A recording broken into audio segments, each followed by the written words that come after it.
I'll be right back.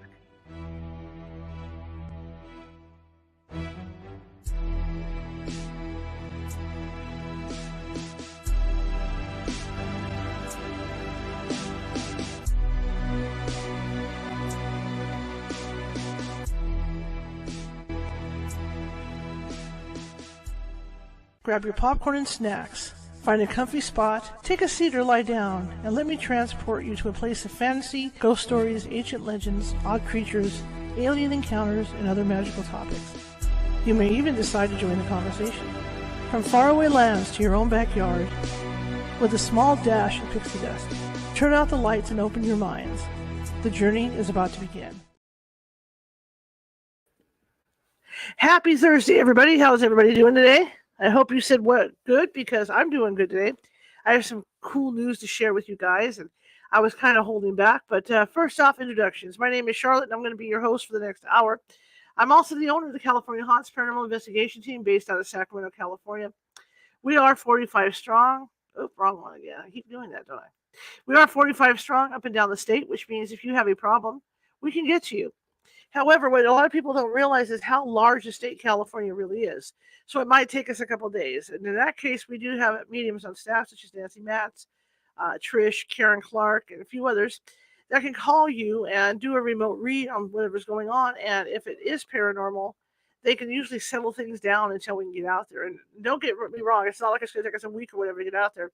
It'll just be a couple days, for us to get out there, because we do have people we do have team members in those specific areas like Fresno and all those other places. And if you're from out of state, we do have a Nevada team, and we do work in Nevada. And my half will go to Oregon, if my Northern California part will go to Oregon. So you can find so you can get us. We also have connections in Hawaii as well if you're over on the islands. Anyway, if you're watching from Facebook, and a lot of you are today, and you like what you see, please be sure to hit that follow button if you haven't done so already. And that just helps us keep our numbers going on Facebook. Plus, if you give me some thumbs up, some smiley faces, hearts. I can never do this. Everybody does this but me. But hearts, whatever. Then that helps us with the FYP, including commenting in the chat room, because I'm going to be looking at your comments tonight as well, because I'm going to take questions for you guys. Okay, you guys can ask me anything you want about ghost hunting, anything you want about my background ghost hunting, and we can have a chit chat, or the places I'm talking about tonight, the hotels and stuff I'm talking about tonight. Okay. All right. If you're watching from YouTube, it's the same thing. Show me some love with some hearts, smiley faces, thumbs up.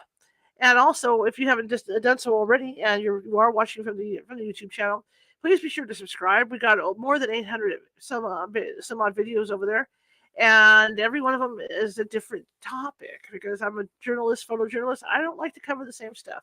And I also like to cover like news topics. Like the day before yesterday, we did do a show on the opioid epidemic and the problems with that. So I'd like to change it up, and to make it a lot easier on there, I have gone ahead and put them into categories, and it's a lot of files. I'm still moving them over, so you can check out all kinds of stuff. And again, that helps us with the FYP on YouTube. Okay. That being said, I have some news to share with you guys. First off, tonight, within maybe 2 hours after I do this show, I'm going to have the first event for February up, and that will be February 4th at 4 p.m. Pacific. That allows for 7 p.m. time back east. For those of you that are in the eastern states. And Nancy Matz is going to do Valentine's readings. She's going to you can ask questions about your current relationships, maybe past relationships, future relationships. You have her. You have Nancy Matz, and that's going to be over at the California Haunts meetup in about 2 hours after the show. Okay, because I do have a class to teach tonight. But if you're interested in that, you want to get a Valentine's Day heads up reading and see who your Valentine is going to be, or a future Valentine. This is the way to do it. Is over at the meetup with medium Nancy Matz. I'm also, in relation to this, I'm going to be teaching I'm not teaching, but I'm going to be doing a haunted history presentation for you guys that will also be through the meetup. And it's going to be different hotels and stuff than what I'm talking about today and what I talked about Monday.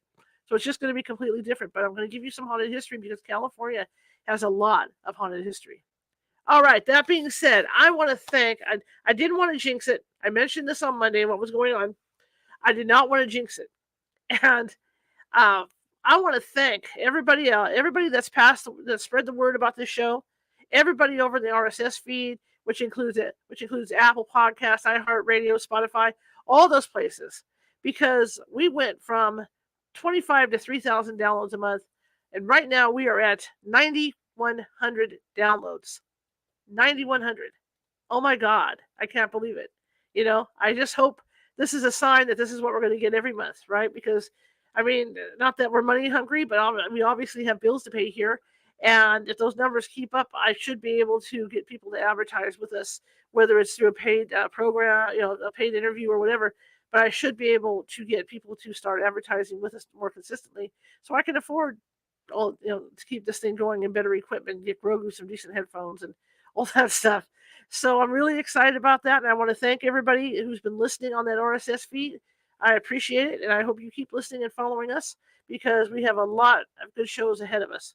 Tonight is another example of the fact that I was sick, couldn't see, contactless, couldn't see, and so I didn't get anybody really booked for this week except one person, and of course Nancy. So this is the last day that we're going to have that happen, because I've got 3 bookings already for next week. So we're starting to roll again, and I did ask you guys on Monday to give me like a week and a half to start, piling up. I'm not saying piling up, but getting together interviews and stuff. And so far that's what's happening. So you just have to bear with me on this. Okay, I got to text somebody really quick. So let me do this real quick, because I started late today, and I do have a class to teach. So let me get to her and let her know that I'm pushing the class to 8 p.m. tonight. So let me get this going. So hang on a second. Let me do this real quick, because I want to let her know. Okay. Because the way it's going right now is 6:41 p.m. and I usually teach at 7:45. So, yeah, you get the picture. Okay. Anyway, so tonight we're going to do a little bit of what we did on Monday. I'm going to talk about some haunted areas, and the Northern California is full of haunted stories. Which is what we're going to talk, what I'm going to hit on too with my haunted history. There's a lot of haunted lighthouse out here. I haven't been to haunted lighthouse. I just know the history. So this is just a little teaser of what you guys can expect in that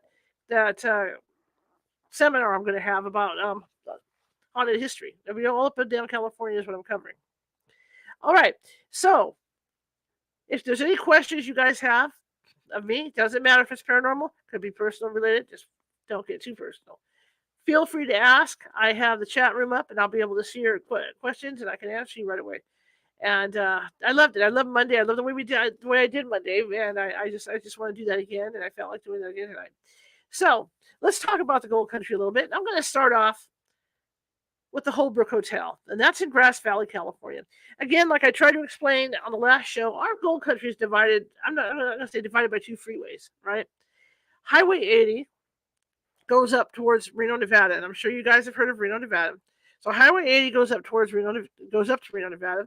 Highway 50 goes up to Lake Tahoe, and if you remember, you got the whole. I believe I believe it's Highway 50. I'm trying to remember about the Donner Party.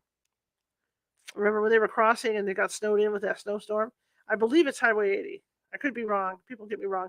I haven't been up there in a while, but I do believe it's Highway 80. I remember passing it once when I was going to casinos. And so that area tends to be rather haunted. In fact, I haven't really got the chance to go there to investigate, but what's been going on up there is people are picking up EVPs, and one of the saddest EVPs I've ever seen is from some people that went up there and actually, were investigating, and one of the EVPs they got is "I'm hungry." That's pretty sad, considering what happened. All right. For those of you that don't know what happened, the Donner Party was coming into California, and there was an early snowstorm that hit, and they got stranded up there. And they were running out of food, and unfortunately, the only food they had was themselves. So there was a lot of cannibalism going on until they could get rescued. And so that's what makes it so sad. So there's a park dedicated to them around the same area where they all had to do this and survive the winter. And this is like back in the 1800s. In fact, you got to figure probably around the gold rush, maybe somewhere around there, because 1849, right? The gold rush. So everybody was coming to California for a new life and to get gold, and to try and find gold and all that good stuff. So that there is a campsite and park up there, and I want to get up there at some point when I get my if and when I get my new RV or replacement RV. I want to get up there and do some camping and do some EVP work and maybe go out live there. I don't know. So anyway, getting back there. So as you go up that road, you hit several small towns, and sometimes you have to like veer off and go a little further to the north to hit some of these towns. There's the places up there like Downeyville, beautiful place, bridges that had the first hanging of a woman criminal was hung in Downeyville. We've had some interesting experiences there. The Holbrook Hotel is really active. It's for us. It's haunted by two little children, and there's a few others, and there's also a kind of mean, I don't want to say minor, but a gentleman who is less than nice to people. And so we're going to talk about the Holbrook a little bit because I'm not going to say what TV show it was, but one of the TV shows really threw me for a loop. And I was really surprised with what the medium got when she went in there because we have been in there 5 to 6 times with my staff of mediums, and we have never come up or seen things like this particular medium set on national TV. And I was really appalled. I even emailed her via Facebook to tell her what I thought because all the times we have gone there, there's no way in heck that is what has been going on. And whether it was for TV ratings or what, I don't know, But it's an interesting place. We went up there. One of the times we went up there, we went live on Blog Talk Radio because I used to do lives like this just on Blog Talk Radio during investigations. And we went up. Nancy was our remote psychic that night. Trish was the psychic of record that night. And we went up and we were in some of the rooms because they've got this haunted wedding suite, and they've got some other rooms up there that are haunted as well. And we were in one of the rooms and we were talking with a concubine because there were a lot, because the Gold Country, you had Hawaiians up here, you had Japanese, you have Asians, right? Asians come up here to work. You had people from Scotland, ones that had worked the coal mines and stuff, and that's where the experience came for all the gold, for all the gold. So we were working in one room and we were doing the K2 thing, and we had a flashlight going on and dowsing rods, and we were really communicating with this what turned out to be a concubine. And so that's interesting. And somewhere once I get my website back up, you guys will be able to see all this. But one of the most significant things that happened on this trip, and there were a couple significant things. You don't think the ghosts are listening to you, and I had one of those PX boxes where the voice comes out of them. They have the newer ones now, the SV7s and SV11 and all that. I had one of the older PX boxes with me, and we were able to stay overnight and investigate the hotel. We had access to the rooms that hadn't been rented out yet. And so I was really apprehensive and telling everybody, be careful, don't put anything in the garbage cans. This room hasn't, been paid for and all this. And I remember the batteries died. Of course, the batteries died during a EVP session in this one particular room. And I had batteries in my pocket. So I took them out of the little casing. You know how they have the plastic casing? I took them out of the little casing and, put them back in the PX box and a couple other things. And I was trying to figure out what to do with the packaging. And I'm sitting there during this session, wondering what I'm going to do with this packaging. So I stuck it in my pocket. I decided not to throw it in the garbage can in the room. So I've got the PX box in my pocket, and we get done with our EVP session.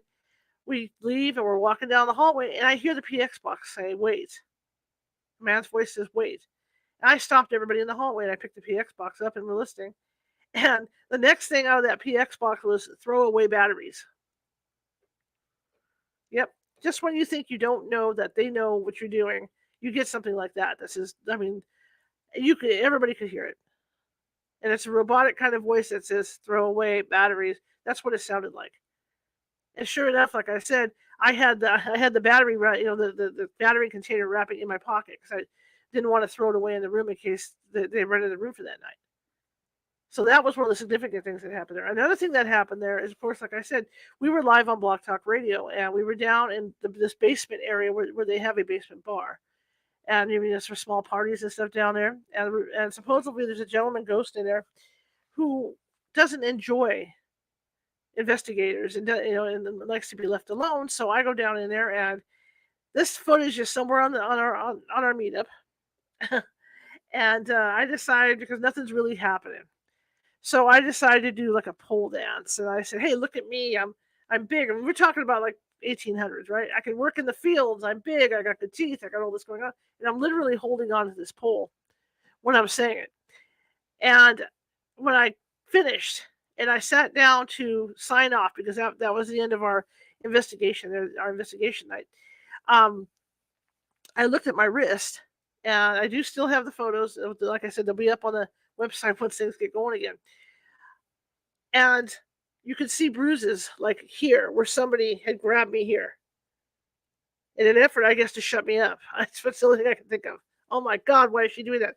But I have clear photos of these bruises from where I was grabbed by probably the gentleman that doesn't like people in there. The other shot we got, this is something that Nancy predicted, that we were going to get a dark shadow in that room. And sure enough, as I was shooting photos across, because I was sitting across the way from our medium Trish and some other people, sure enough, I picked up the dark shadow right on top of Trish. So we have that photo as well. But there have been other things I've heard a woman's voice in the bathroom down there. Very active area down there. I've heard a woman's voice in that bathroom, and we've encountered the children. Karen was going in to do a EVP session with me, and I had brought some candy with me, some hard candy like Brock's, because we're still talking about the mid 1800s to late 1800s. So I brought in some candy with me, and I have the recorder down on the floor, and I had some jacks. I was trying to get toys. My dad used to build wooden toys, and so I incorporated them into my ghost hunting because that would be the kind of thing they would play with in the old days, right? So let me do this real quick. Oh man, don't you hate me? You have an itch you can't get to. Anyway, so I had those down as well, and as soon as Karen came in and sat down, I hear this is on the tape because we didn't hear it like open or audibly. Okay, so the minute I set the recorder down, as I'm going through the evidence, you can hear two kids giggle, and you can hear them running into that dining area, literally, and giggling all the way. And it got closer and closer to me. So that was interesting. And that in particular, there are two children that passed away probably of cholera, because there was a big cholera run, for a long time up at the foothills. And they're known in that dining area, they are known to hide because there's a big table in there, a big, like a giant picnic table thing, for dining. At least there used to be. I don't know if it's still there because they remodeled. But anyway, they would run in there and they would hide under the table. And women that eat at that table would feel them touching their legs, bumping against their legs and stuff, just to tease whoever's sitting there. Just doing kid stuff, right? They've heard them down the hallway, like I just said, the giggling and all that. People have heard them down the hallway. And one of the other things that happens is that some of the servers complain that as they're carrying the stuff out, right? They're doing this stuff. I can never get this knack. I've been probably knocking it all over. As they're doing this, carrying everything out, so something or someone is hitting the trays and knocking all the food out onto the floor. So it could be the kids, might not be the kids. One of the things we found out is that the kids were there, their mother had died also. And so the sad part of all this is that when we did the EVP sessions, work with the psychics in there, we found out that the kids are on a different plane. One of the beliefs that I have is people can die when they die at different times. You may end up on a different plane from somebody else in your family. And that's my belief in this case because the mother is still there. She hangs out in the kitchen area, and she's still there, and she's searching for her two kids.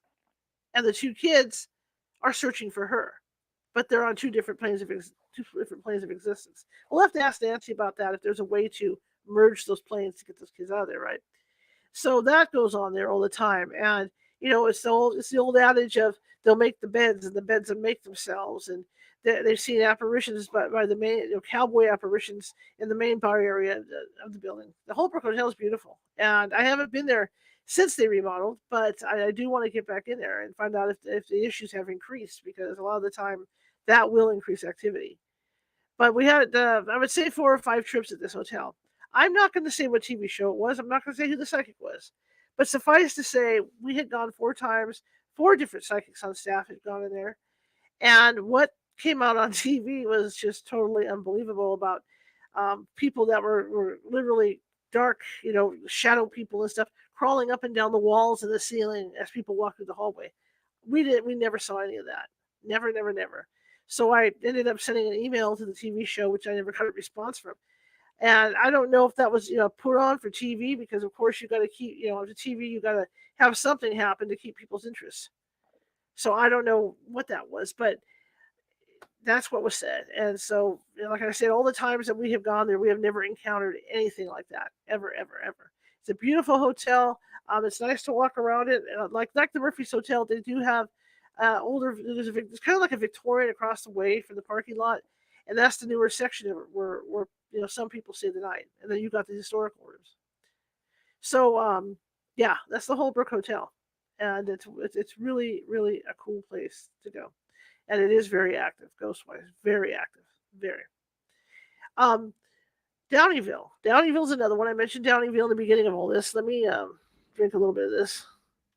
See here, Grogu is eating. If you guys are fans of Star Wars, look at this up close.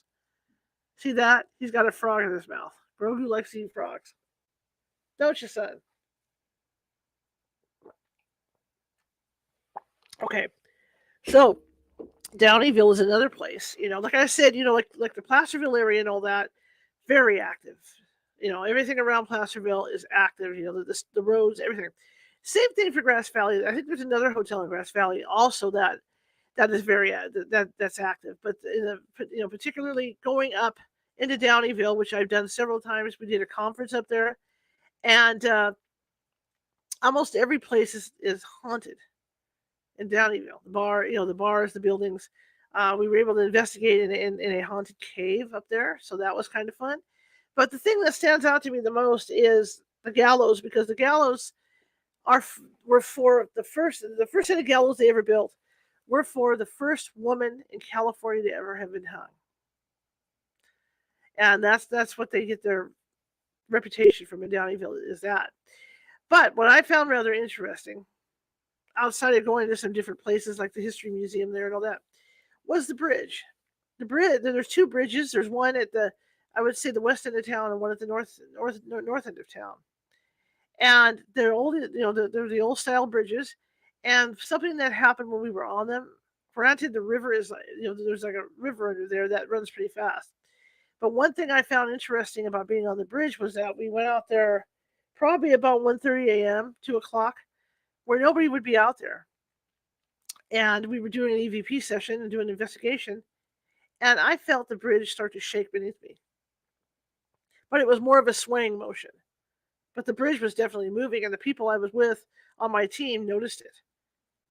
Now, could that be, a body hanging from the bridge? Maybe that's where, maybe it's just an overlapping thing. Never found out, but that bridge does vibrate from time to time. No cars on the road. Remember, this is a small town. Rolling the sidewalks at 5 p.m. kind of town. So there's nobody out driving. There's nobody out walking, and here we are on this bridge, and then suddenly it starts to move under our feet. So I have no idea what the hell was happening with that. Now, another related story to this thing in Downeyville was that I did do a conference there with Karen Clark, and it was interesting because Karen, we were sleeping because, of course, when you go on these things, you double up. I was with my mom, Karen was with another investigator, and we were in one of the hotel rooms that are near this bridge. And we were all sleeping. I had awakened because nature called, and I was starting to get up out of bed. And all of a sudden, I hear Karen say, "You're not Michael." Michael is Karen's husband. And when she said that, I thought, "What the heck?" So I turn around. There's nothing there. Yeah, she's locked on. She's seeing someone there, and then this person disappeared. Now, me, I'm going to admit this too. I've never liked the dark. Being an empath, growing up, and seeing. Well, obviously, you guys heard my story a little bit. Being an empath, I would see dark shadow figures in my house, in my bedroom. So me, I'm like Mr. Nightlight. I have to have a light on. So there we are in the dark, laying there. There's one little light, I think, in the bathroom. And when Karen was saying this, that when Karen was communicating with this ghost, I was just thinking, I'm not getting out of bed till morning. I don't care what happens. I don't want to come face to face with something, because I'm as leery as the next guy when it comes to this stuff, So anyway, so we got through the night, and Karen started talking with some of the guests that were attending our conference, Come to find out, it was one of the conference members' father. When Karen described how he was dressed and his face and everything, the gal got really excited because it was her father. So her father came to communicate with Karen real late at the night, but he communicated with her. So we've had a lot of adventures, a lot of adventures all over Northern California. But the one, like I said, Downeyville is a place that I would love to visit again because there's places we didn't get to access to investigate, like the History Museum, which I really wanted to go to because they say there's a lot of activity there. The haunted cave was interesting. Now, I've never done. Well, I kind of did a cave in Placerville behind one of the business buildings out there, but I never really went inside a cave to investigate, and we got to do that as well in Downeyville. So that was quite the adventure there. But you've got a lot of haunted history up there. You've got a lot of mining. There's a lot of mine shafts up there in those areas. A lot of stuff. Flumes. I love looking at the flumes. I used to cover water issues for the Mountain Democrat when I was working full time, and a lot of those flumes are owned by certain water companies, and the ones up near Downeyville are still wooden. It's cool to watch them. It's cool to see the water go through them. So that's another fun thing to do. I haven't really done a lot on that side. There's a town called Auburn that has activity in different places. And there's this one place called Latitudes. That's a restaurant. Excuse me. Don't you hate when that happens? Yeah. There's this little town called Latitudes, and it's actually across from their city hall. And what's interesting about their city hall is at one time, if you guys know your history about California, Sacramento is the capital of California, so we have a state capital, downtown. But for a long time it wasn't the capital of California. Auburn was, and it's interesting because the original Capitol building is still there, and Latitudes just happens to be across from this building. So when you're sitting in the window when you're sitting near the window having dinner or having tea at Latitudes, you can clearly see the old Capitol building. Anyway, so Latitudes is reportedly haunted by a woman, the spirit of a woman, from the Victorian era. When we were in there, it was interesting because we were picking up not only, EVP spikes, EVP spikes, electrical spikes and all that stuff. We were also picking up smells. We could smell like lilac perfume in there when we were walking around. It was really interesting to have that smell, and we could actually follow the smell through the building, And I think there were a couple male ghosts in there as well. But what I found interesting with it was, when I do investigating, I have a weather center, and they're just generic. And I got this idea. I was doing it before, but I got this idea from a TV show, and so I have a main weather monitor, and then you have the two satellite monitors, so you can put them in any room you want. So I'll have the team put them in different rooms, and then I can mark on a list what room's what, and I can monitor the temperatures and the humidity and stuff in these rooms. Well, what was going on over there in the main dining room was that we were having not so much spikes, but we were having really variable temperature of humidity. I was watching the humidity shoot up and down in this room for no reason. There was no one there except us, that place, the owner. So there were spots where the humidity would go way down, then it would go way up, then it would go way down, but the temperature would stay the same. So I thought that was interesting. Took note of all that, and of course we did EVP sessions in there and all that stuff. And we did pick up her voice, but there's a lot of rumor about that place that it's not really haunted. That this is like a man-made thing, and there's the Constantinos were working on that theory as well for their EVPs. That my dad always had this saying that if you wish hard enough and you think hard enough, it will come true. And from what I'm understanding, what happened at Latitudes is that was just that. When they started the ghost story rumors, and all the people came in looking for the ghosts, that's what happened. According to them, that's what happened, is that they were able to imprint with their mind and create this ghost at Latitudes. So is it a real ghost? I don't know. Is it something that we all mentally created as ghost hunters? Who knows? But it was an interesting time there. I hope to do a lot more up in the Auburn area. We haven't really done a lot except for like the Holbrook Hotel and up in Downeyville, and like I said, Latitudes up in that area. So we want to get up there, maybe this year, this season, and do a lot of ghost hunting up there. Because in Grass Valley, there's also a beer place that has this area where you can crawl, where you can go down underneath, and it's supposed to be haunted. And it's the old tunnels because all these old towns, including Sacramento, had tunnels underneath all the buildings and streets so that they could get to the houses of ill repute. And then they also used them during Prohibition to move their liquor around. So all these little old towns have that, and that's what is underneath this particular beer. I'm not gonna say beer pub, but beer place. And you can go down there and investigate down there. And they say there's ghosts. The other interesting thing, I'll talk about we'll jump back over to the Holbrook in Grass Valley, was we were up late at night one night and doing an EVP session. And what a lot of people don't realize also is that a lot of the walls in these old hotels are really thin. There's no insulation. And so we were downstairs on the first floor, and we could actually hear people snoring. We could hear people doing other things that we can't mention. Let's just say they were having a good time. And you could hear all that. And I not only heard it audibly, but I picked it up on the EVP. So, that goes on. And that's what you got to remember is a lot of the walls of these places are paper thin. They're just paper. They're old.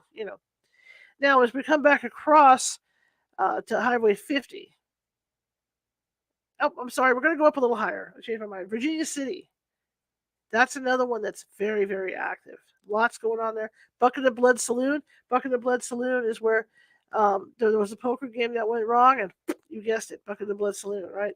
But there's also the Museum of Ill Repute, which I find really interesting. There's this big museum that's kind of in the basement of one of the saloons. And that is reportedly haunted. There was a gentleman, I believe it's the same one, that had worked there. He was down on the lower steps. He had a heart attack and died there. So he supposedly still haunts that particular store, that particular building. When you go down the Museum of Ill Repute, what I didn't know at the time, because I was still a new investigator, my friend and I went to VC to check it out. And you get down in there and you get a really, really weird feeling down there in that museum. And from what my understanding is, there is a dark being that hangs out in the one corner, which I didn't know because here I am, ha ha ha, I'm a ghost hunter. I'm down here walking around, checking out, all the little things that they have on display in that museum. And I took what we call a psychic hit, where I could feel something run through my body. Well, the problem with that is, and I've had this discussion with Linda Salvin, with Dr. Salvin and Nancy, and I have had this discussion. And what happens is the ghosts, they don't feel that energy anymore, that life force energy. So what they like to do is they like to run or touch you or walk through you so they can feel that life force energy. The problem with that is by them doing it, if you're not grounded, with them doing that, it zaps any energy that you have. It won't happen right away. Okay? So by the time I got home from that trip, which is about 3.5, 4 hour drive, I was down for like 3 days because my energy was gone. And it was because this ghost had decided, excuse me a second, I'm really fishy today. Thank you. This ghost had decided to run through my body, and I could clearly feel him. It's a male running through my body. I can also tell, and I'm going to just bring that up real quick while we're having this discussion. There's more. I can also tell you if it's a male or female ghost just by how heavy it feels. I get spider webs in my legs and my arms, and that's how I can tell there's either a psychic trying to get trying to like get in my head, or some ghost is in the area, or it went through me. I can feel the difference because I can feel the weight. I can feel that weight. So if it's more of a heavy tingle, I know it's a male. If it's a lighter tingle, I know it's a female. So let's see. Hang on 1 second. I got a question in the chat room. Here I go. Okay. How to get them out of me? Sometimes you can get them out of you by just telling them to leave. Be very, very forceful and telling them to leave. You can do it that way. Like I said, I've had them come home with me in the past, and my poor neighbors, I opened all the windows and the doors, and I'm yelling to get the hell out of my house. But sometimes you need another psychic to come in and get them out. Because they're the ones that can see them and talk to them. And usually when they do attach, and this is something that I found interesting over the years, is that they don't attach like to the bottom part of your body. They attach to your shoulders. shoulders or head. So you might be walking around and have somebody on your head and not know it, right? Um, but that's where they mainly attach because your chakras are all up here. You got all your chakras and they start up here in your third eye and all that. It goes down. But that's how I have gotten them off of me. Is you have to either tell them to leave very forcefully, or you get another medium out who can help with the removal on them, of them, on them, of them. Yeah. Where was I? Oh yeah. Okay. Ghost running through me. Yeah. So that does happen. It happens occasionally. And like I said, we have two. There's like two sets to our gold country. We have the Highway 80 part of the gold country that goes up to Reno, and then you've got the Highway 50 gold country that goes into Placerville and South Lake Tahoe. Okay, which is Nevada. So you've got all that. Yes, they can affect your thinking. They definitely can. Sometimes I've had that happen where they affect your thinking. Yes, they can affect your thinking. That's why it's important when you realize that you do have an attachment, you get it taken care of. It's really important because, in addition to that, like I said, you will be exhausted because they're using your energy. That's the key. Usually during an investigation, what I will do and what I was taught to do, because a lot of people will ask the ghost to do this and do that and do this. You don't want an attachment. You don't want them to do that. So what I will let them do, and I was taught this by a psychic from another team, is put your pinky out. Just let them touch the tip of your pinky. That's all they get to touch. They'll be able to get energy off of you, but it won't be a pull of all your energy. So you won't end up like I did, passed out for like 3 or 4 days afterwards. Um, that's the way that I know how to try and control this. But again, okay, guys, I'm a ghost hunter. I'm just like you. I'm a newspaper reporter. There are no experts in this field. There's a lot of people that feel themselves as experts, and there's no experts in this field. Okay, this is a field that everybody is still learning. So you might hear me talk about certain ways to do stuff, and then you might hear another ghost hunter talking about how they do stuff. So it's an inexact science. Everybody has their theories on how to do this, but it's really an inexact science. So if anybody says they're an expert, they're not. I don't care who it is. I don't care who it is. Um, Getting back over to crossing over on Highway 50, back into like the Placerville area, and then moving out of the Placerville area to move further south. There's a bunch of towns going that way, and we're talking like we kind of talked about Murphy's last weekend, or we talked about Murphy's on Monday. There's also the Hotel Leger, which has been on a couple of TV shows, and that's very active. The kitchen is a very active place there where things have been known to fly, like pots and pans and stuff.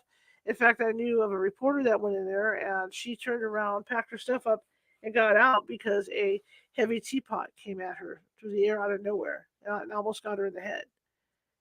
So the people that go, whoever's at the Hotel Leger, they're very. I'm not going to say angry. They're not angry. They're protecting the hotel, just like Eleanor protects the Murphy's Hotel. That goes to the Hotel Leger protect their hotel as well. So you run into that. Also underneath the Leger, there was a rumor that used to be a jail down there, and I remember going in there with the other team when I was filming because California Haunts did start out to be a TV show on public access. And I remember going in with the other team, and a psychic had hit upon a prostitute that was down there, and so we had this interview with this prostitute, and it was a very interesting interview, and I have that on record somewhere. Pretty soon I'm going to have all this stuff up. I mean, with COVID, with COVID happening in 2020 and stuff, I just been taking care of my mom to the very end. I just didn't get a chance to get my website back up and running. So that's next on the hit list to do.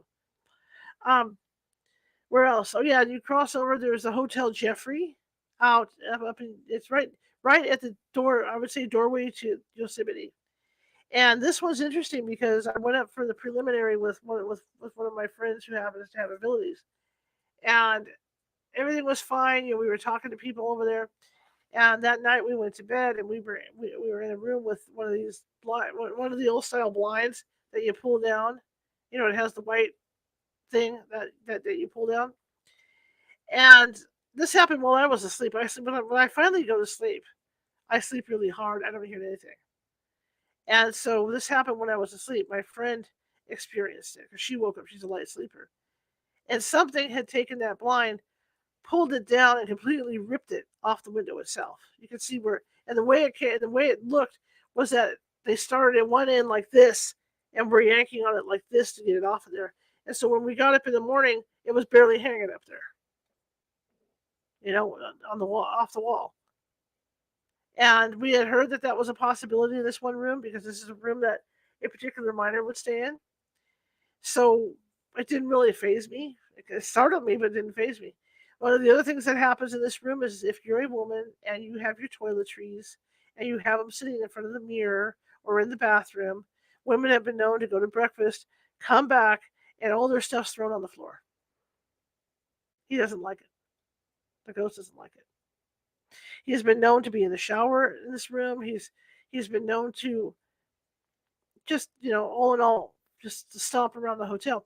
What's interesting about this miner is there's stories about him. He was eccentric. And he wanted to make sure that he kept wherever he was working a secret.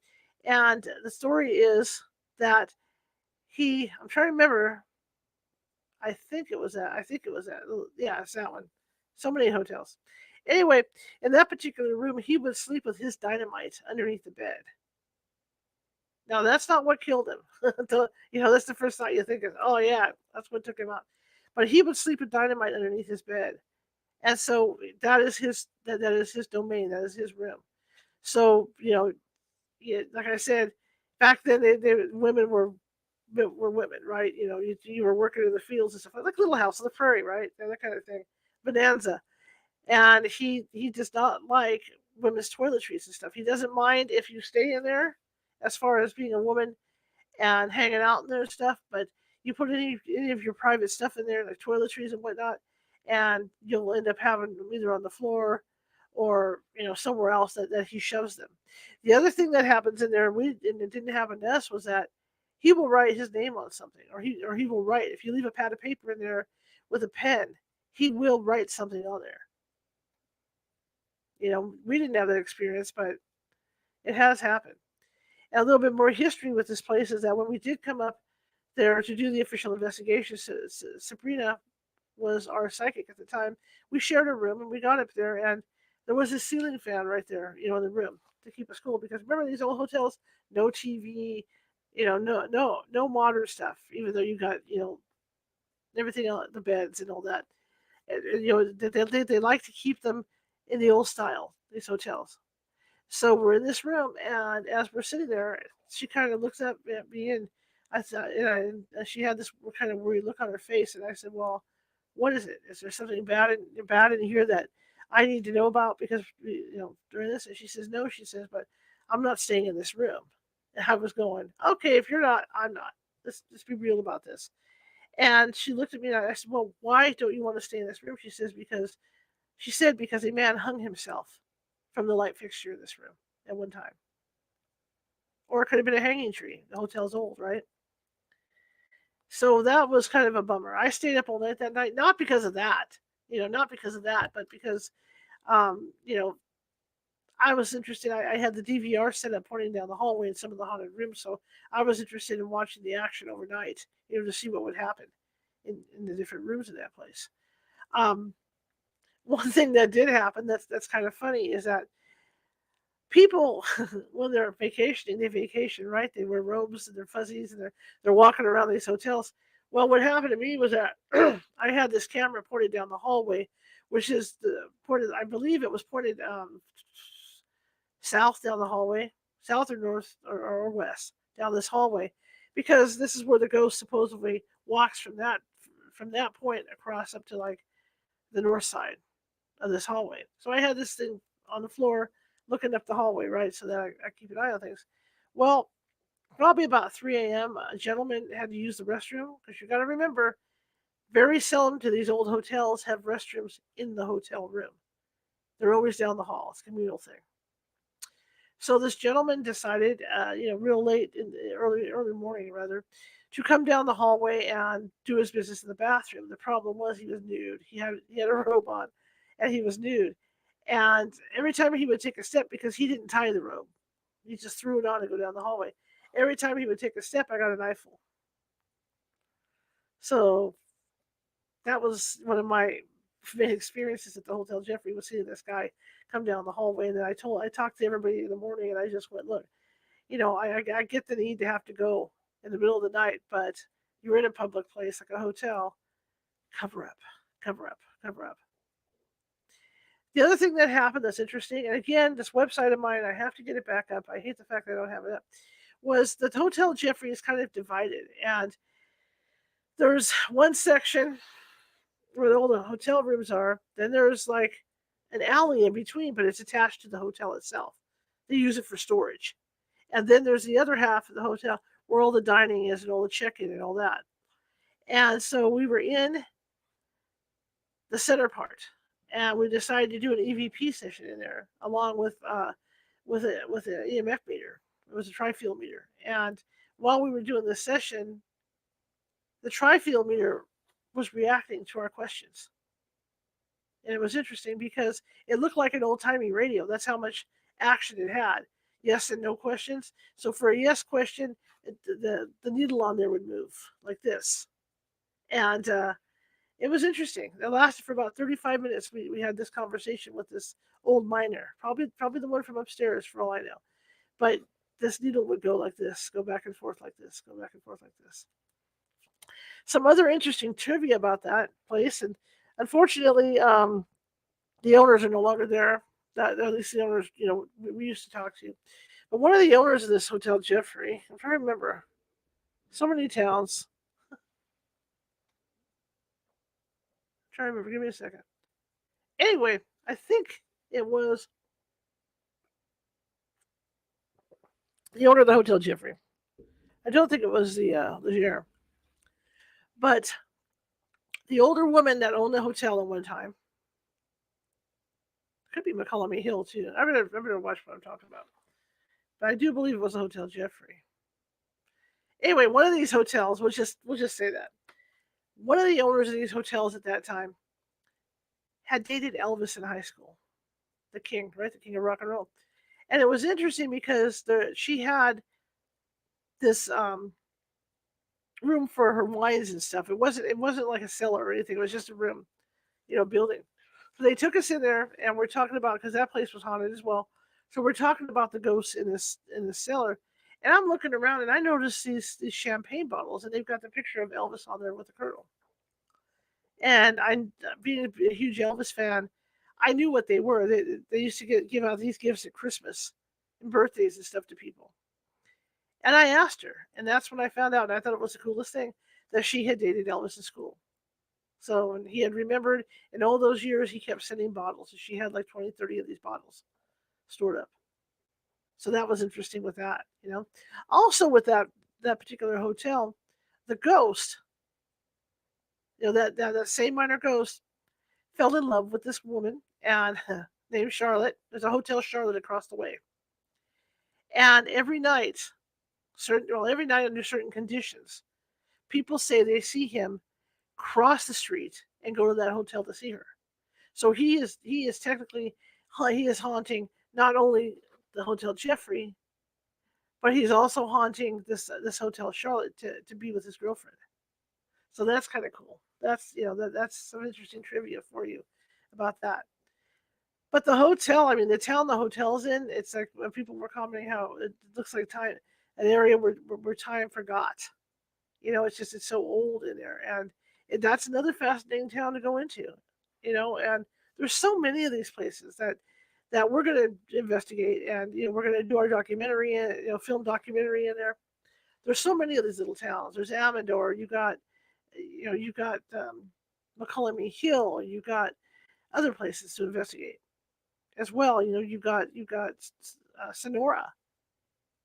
So I mean, there's all kinds of places up there in addition to like Placerville and those different locations where you can go. So the cemeteries in these places are active as well. I mean, within walking distance, like if Hotel Leger, you can walk literally through McCollum Hill to this cemetery, and you can you do EVP sessions in there and stuff. And then of course the saloon also has a lot of activity. If you're into that sort of investigating. But you got to remember, unless you rent the building out, if you're going on a weekend, especially, don't expect to get your EVPs really clear because there's always a party going on in the bar, right? There's always glasses clinking and all this stuff in the bars at these places. So that's something you need to remember, when you do this stuff. We kind of talked about that on Monday, you know, um, doing EVP sessions in these places where they're doing karaoke sessions and whatnot. So that's one of the hazards of doing this stuff. It's that or you rent. It's hot in here. It's that or you rent the hotel, so that you can have all that time to yourself. It's just the way they are. Um, as you cross, like I said, as you cross through the Gold Country, you run into a lot of these haunted locations. There's a town called Volcano that actually has another haunted hotel that we have investigated. And I actually picked up, I had a mic downstairs and I was upstairs, and I actually picked up what sounded like high heels on the wooden floor downstairs. And not only did I pick them up on the recorder, you could actually hear them. We were sitting upstairs taking a break on a couch up there, and you could actually hear these footsteps.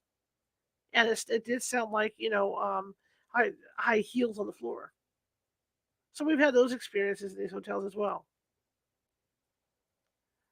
Uh, so there's a lot to do. There's a lot of history. And when I do this haunted history thing for you guys, which I'm going to be scheduling up here probably around February 9th or something around there. I'm going to do that. There's the famous places that you guys have probably seen on Ghost Hunters. There's the Queen Mary. There's the Brookdale Lodge. There's the Blue Lady ghost at the. Geez, my mind's like chilled today. I was just thinking about these places. So there's a lot of famous ghosts that you guys have probably heard about, famous haunted places that we're going to talk about in that haunted history lecture, because there's just so much. There's just so many, out there. Moss Beach Distillery. That's what I was trying to figure out. You know, and that was another place that was featured on a TV show that I kind of got upset over because that particular paranormal team saw something happen there and knew it was like fake, and they turned around, packed up, and left like they didn't know what was going on. And the truth of the matter is, when you walk in there, and they tell you flat out that in order to entertain people at the distillery that have dinner and stuff, because it's right on the coast, in order to maintain that, for people to come in, they do have stuff rigged up over there where the chandeliers will move back and forth, cash register will go off by itself, and just different things like that. And to have that team from TV, who I'm not going to mention either, come out there and get mad and say, "Oh, no, no, no, we stopped because they're rigging this stuff on purpose," yada yada yada. I don't believe that, because they told us flat out when we got in there. They told us and showed us where all these things were. There's a mirror in, I think, one of the bathrooms when you go in, that when you look in the mirror, a face appears looking back at you. That's another trumped up thing, special effect that they're using. The Queen Mary tour, unless you get in like with the Grey Ghost people at night to investigate, the Queen Mary has that stuff all over the place. I mean, you'll go through the Queen Mary on that tour, at least they used to. You go through the tour of the Queen Mary, and they've got doorknobs that are rattling as you walk by. They've got a room that they've rigged to look like the bed, the made bed gets all unmade. You open the door and the bed's made. You open the door, you close the door, you open the door again, the bed's unmade. So they have stuff on the Queen Mary as well like that. At least they used to. And it's just for entertainment, right? That's what it's about. Getting people in the seats, as they say. And so the Moss Beach Distillery has that stuff. So we were aware of it going in, and we asked them nicely to shut that stuff off so we could investigate. Which is why I don't understand. I mean, you can Google it and find that information that they do have that going on there. So whoever was doing the research for that particular team obviously dropped the ball, because they should have known about it. So yeah. But we're gonna have fun. I mean, when I do the haunted history thing, it's gonna be a fun thing. I love ghost hunting. I've loved it. I've loved it since I started it back. Back when back 18 years ago. Love every second of it. That's one thing I love to do is ghost hunt. I love the history. I like walking into these historical places. like the Brookdale Lodge, and checking stuff out. I love it. I love all that. And the Brookdale Lodge is funny. I was just going to say this once about there because I want to talk about that one in the haunted history lecture. That scene in the Shining where he goes into the bar or in that ballroom where they're having the New Year's Eve party or whatever that is, and they're there and they open the door for him, right, dressed like in the 30s. Well, when I walked into the Brookdale Lodge initially, that's what I saw in my mind's eye, where somebody was standing there and opened the door for me, just like that. Because that's the kind of atmosphere the Brookdale Lodge has. That is the one, if you notice with the TV shows, that is the one that the live brook runs through in the brook room where the little girl drowned. That is something to see. That is, I mean, it's just tremendous because you can eat in there and stuff, and it's just tremendous to see that brook running through the building. It's beautiful, and they have the reportedly over 200 or 300 ghosts. I think there might even be more in there, all from Prohibition. Because there was a lot of gangster stuff going on. Even like some of the stuff on the river here in Sacramento, off the Sacramento River, like the Ryan Hotel, that was all Prohibition. In fact, if you go down there, kind of like in their little basement area, and you go in from the outside, they've got a peephole there that they used during Prohibition. You had to have a code word to get in, and they would look at you through the peephole to give you access into the bar, into the entertainment area. And that's the last story I want to tell you today is about that hotel, the Ryan Hotel, where I have had incredible experiences. Absolutely incredible.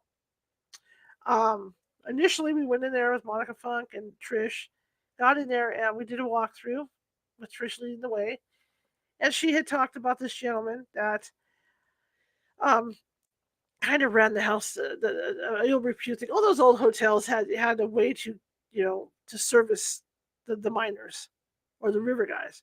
So this one was no different. And this guy, he ruled with an iron fist. And off and on, Trish would say, "Well, do you smell that? You smell that?" I wasn't smelling it, but you could at times smell like the smell of farts. It would just come out of nowhere. It was just crazy. But when we were going down the hallway and doing this pre-read, the pre-walkthrough, Monica got shoved over a couple of times. Someone pushed her, and that's on video too somewhere. So someone pushed her, literally almost pushed her down on the ground. But what happened to me was I went in with the Lodi News Sentinel newspaper for a Halloween story, and I had some of my team members with me, of course. And I was down on the first floor, and I had set up the cameras like up the stairs and everything, in these allegedly haunted rooms. And I had to go down to the basement to put another camera down there and get it activated. So I took my gear, took my tripod, started to go down, and I got the most creepy feeling that somebody was watching me because there is a bar down there, and I felt that whoever it was standing in the bar area watching me, and it wasn't a good feeling. So looking out over everybody, or looking out over the area, I apologized and I said, "Look, I'm sorry. I'm going to go up now. I'll leave you alone. I understand." Well, then it felt like as I was turning to go up the stairs, it felt like someone had come up right behind me, and they were really angry. And so I turned around and I said, "Look, I'm leaving. I won't come down here again. There's no way." The only way I could go up the stairs, the flight of stairs, was to go up backwards, because I could feel this person down at the base of the stairs staring at me as I went up, and he wasn't happy. It was a male. And I remember getting upstairs, and I shut the door to that area, and then I went to go to the second floor to talk with Trish because Trish was, doing a session. That was Trish and Sharon. And as I got upstairs, that scene in Poltergeist where he's trying to get to Carol Ann's room, and it looks like the hall gets longer and longer. Well, in this case, as I got up there to go touch base with my team members, the hall got darker and darker as I was going down the hallway. I mean, it really got dark, and I just did not have a good feeling about that. Turned around, went back down, went back to the command center, and just sat with the monitors. But then around say 11ish, I had to take, because I do have a bad back, so I had to take my pain pills. So I went to the restroom, which was the women's restroom, which was on the same floor that I was monitoring. And I go in there, and I put my head into the sink. I'm going to take my pill, right? I'm going to put my head, under the sink and into the spout. And as I did that, my mind's eye saw a hand, a big male hand, grab my head right here and shove my face into the wall.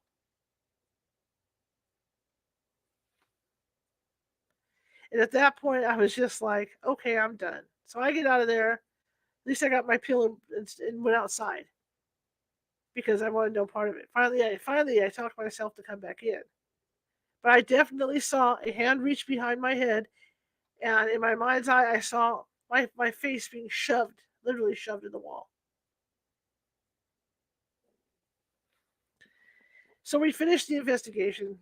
Didn't get EVPs. Had that kind of thing going on though. I get home and I'm talking to one of my psychic, that whole commercial psychic friends, talking to one of my psychic buddies about what happened at the hotel.